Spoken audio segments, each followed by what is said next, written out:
আসসালামু আলাইকুম রহমতুল্লাহ। প্রচলিত কুসংস্কার, ইশারায় কবর দেখালে আঙ্গুল পচে যায়, এই সম্পর্কে আজকে আলোচনা করব। ইসলাম কি বলে?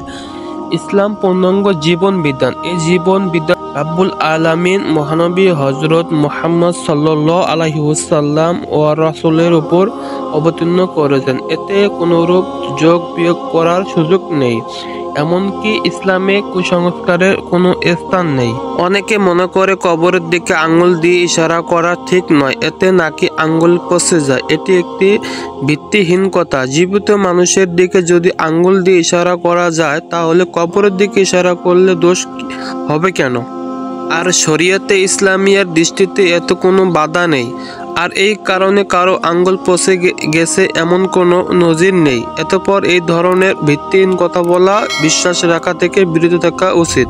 মূলত এমন কুসংস্কার যদি কোনো ভিত্তি থাকতো, তাহলে আমরা জানতে পারতাম যে কারো না কোনো আঙ্গুল পচে গিয়েছে। অযৌক্তিকতা থেকে উদ্ভূত কর্মকাণ্ডকে কুসংস্কার বলে বোঝায়, যার কোনো অস্তিত্ব ইসলামে নেই। আল্লাহ ইসলামকে পরিপূর্ণ ধর্মরূপে প্রমাণ করেছে, তাতে অপূর্ণতা নেই, আর ইসলামে কোনো কুসংস্কারের স্থান পাওয়া যায় না।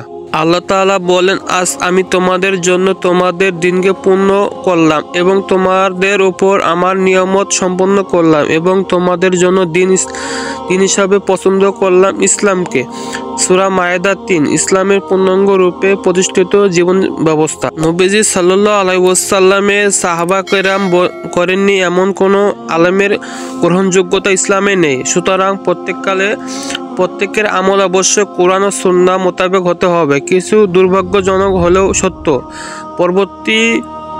পরবর্তী যুগে কিছু জ্ঞানশূন্য মানুষের মাধ্যমে ইসলাম এমন কিছু আমল চালু রয়েছে যা ইসলাম অনুমোদন করে না। এসব থেকে সবার বিরত থাকা কাম্য। রাসূল সাল্লাল্লাহু আলাইহি ওয়াসাল্লাম বলেন, ইসলামে অশুভ বা কুলক্ষণ বলতে কিছু নেই, বরং তা শুভ বলে মনে করা ভালো। সাহাবীরা জিজ্ঞাসা করলেন, হে আল্লাহর রাসূল, শুভ লক্ষণ কি? তিনি বললেন, এরূপ অর্থবোধক কথা যা তোমাদের কেউ শুনতে পায়। বুখারী শরীফ।